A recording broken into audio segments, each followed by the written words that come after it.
All right, let's take a deep dive, shall we? This time, deep dive into a world that's, well, a little unnerving, maybe even a bit intriguing. We're talking about destructive personalities. You know, those narcissists, psychopaths, and sociopaths you hear about. Yeah, those are some pretty loaded terms for sure. And they get thrown around a lot, don't they? But I think it's important to understand those distinctions, you know, between them. For everyone out there listening, I think it could be a real game changer. Absolutely. It's like looking at the world through different lenses, you know, you start to see things differently. All those personalities, they can have some commonalities, like they tend to be manipulative and they lack empathy, and they often use other people just for their own personal gain. Right. But the thing is, it's the why behind their actions, like what motivates them and how intense those traits are. That's what sets them apart. Oh, interesting. So how do we even, like, begin to identify these personalities? Because I feel like they'd be really good at just blending in. You're right. They're like chameleons, masters of disguise. But there are signs, telltale signs, and we'll uncover those today. Let's start by breaking down, well, narcissists. You know, they have this, like, never-ending need for admiration, a sense of superiority. It often comes across as arrogance. Yeah. Yeah. So, like, someone who always has to be the center of attention, the person who, like, takes all the credit when things go well, but then if something goes wrong, it's always someone else's fault. Yeah, that's a classic example. And it's not that they're, you know, incapable of feeling guilt or shame, but their main concern is protecting their image. You know, even if it means hurting others, they just have a hard time with empathy. So their ego is basically running the show. Precisely. And this is where it gets kind of tricky. You know, the line between narcissism and psychopathy can be a little blurry, but there is a big difference. Psychopaths, they exhibit a total lack of guilt, remorse, or empathy. That's scary. And what's even more unsettling is they can be incredibly charming and intelligent. So it's like they're wearing a mask, projecting this image that is totally opposite of who they really are. Exactly. And what's kind of fascinating, well, disturbing, is that this behavior, it's really rooted in their biology. Research, it suggests that genetics play a role, and their nervous systems, they respond differently to stimuli. They're less prone to things like anxiety or fear. So is that why they can, like, pass lie detector tests? I've heard about that. It's pretty chilling. Yeah, it's a real phenomenon. Their physiology, it just doesn't react the same way as someone who's experiencing, you know, genuine guilt or fear. And that lack of conscience, coupled with their charm, well, it can actually make them very successful in certain fields. Like, imagine a really smooth-talking salesperson, the kind who uses, you know, manipulation to just close deals, and they don't care about the consequences for the customer. Okay, that's something to think about next time you're signing a contract. So we've got narcissists who are driven by ego, psychopaths who seem to be kind of wired differently. So where do sociopaths fit into all of this? Well, unlike psychopaths, sociopathy is thought to be heavily influenced by environmental factors. Imagine a child growing up in a chaotic, maybe abusive environment where manipulation and aggression, they become survival mechanisms. So it's like their environment molds their personality in a negative way. Yeah, exactly. They learn to kind of disregard societal rules, and they lack empathy, and often get pleasure from actually harming other people. And unlike psychopaths, who are more calculated, sociopaths, they tend to be more, well, impulsive and prone to those emotional outbursts. So a person who thrives on, like, chaos and conflict, you know, leaving a trail of hurt behind them, they could be showing sociopathic tendencies. Yeah, that's a good observation. That's like they're missing that internal compass that most people have that guides their moral decisions. Okay, so we've got narcissists fixated on their image, psychopaths with their lack of empathy, and sociopaths who are shaped by their environment. But why is it so important to tell the difference between them in real life? You know, how does this actually help us? Because, you know, encountering any of these personalities, whether it's at work, in our personal lives, or even just like passing interactions, it can really have serious consequences.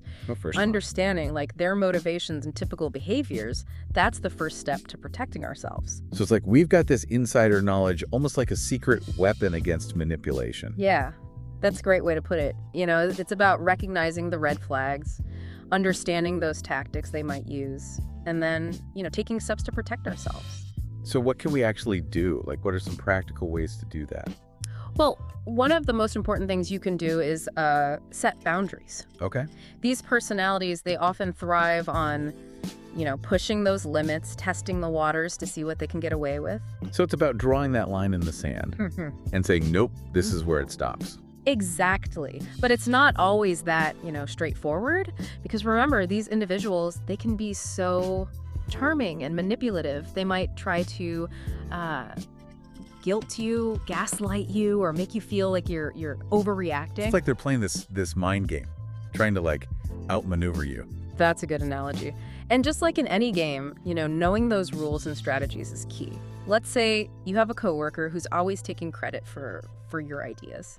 A narcissist, they might downplay your contributions or even, convince everyone else that you weren't even involved at all. Oh, that's so frustrating. So how do you handle that? Well, first of all, you've got to trust your instincts. If something feels off, it probably is. Yeah. Don't ignore those warning signs. Like a built-in alarm system. Exactly. And don't be afraid to, to stand up for yourself.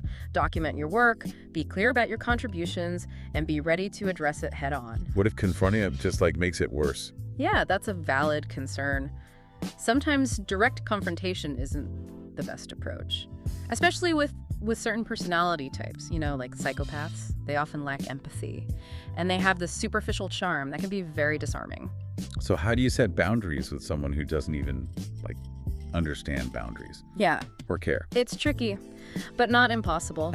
Focus on protecting yourself. If you can, minimize those interactions. And if you do have to work with them, keep it professional. Avoid sharing personal stuff or getting into emotional conversations. So don't play their game. Exactly. Don't get caught in their web. Now, sociopaths can be just as challenging. Remember, their environment really shaped them, and their behavior, it can be more impulsive and unpredictable. So how do you deal with that kind of volatility? Again, boundaries are key. Be really clear about what you will and will not tolerate, but also be ready to just disengage, if things get too heated or if they just keep disrespecting your boundaries. So knowing when to walk away is just as important as setting those boundaries in the first place. Well, absolutely. Your well-being is what matters most. And sometimes the healthiest thing you can do is just remove yourself from a toxic situation. Yeah, that makes sense. This is all really valuable stuff.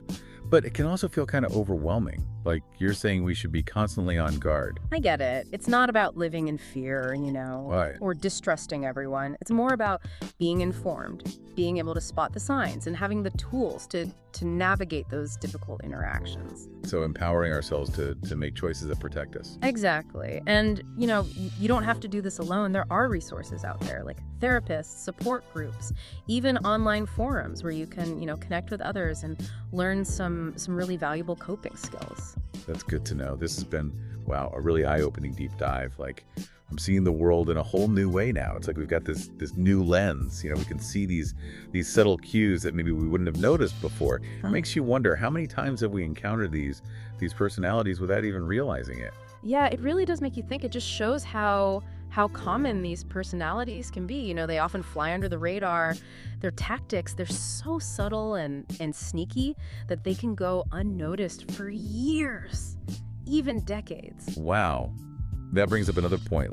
If they're so good at blending in, how can we really learn to not only recognize them, but also know how to handle those situations? That's the big question, isn't it? And it's something that researchers and psychologists are still trying to figure out. Is it about being more cautious, more careful about who we interact with, or is there a way to approach these situations with awareness, but also empathy? Yeah, that idea of balancing awareness and empathy, that's really interesting. I mean, is it even possible to have empathy for someone who doesn't seem to have any themselves?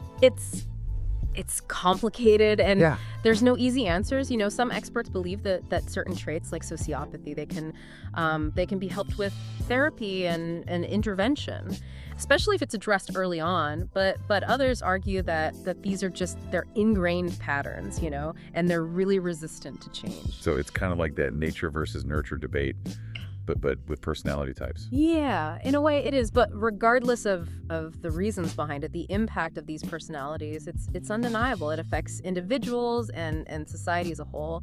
And that's why it's so important to talk about it, to make people aware. It's like we're shining a light on this hidden problem and giving people the knowledge to protect themselves and to understand just how complex human behavior can be. Exactly. Knowledge is power, right? The more we understand about these personality types, the better prepared we are to deal with all the different kinds of people we encounter. Well, this deep dive has definitely given me a lot to think about.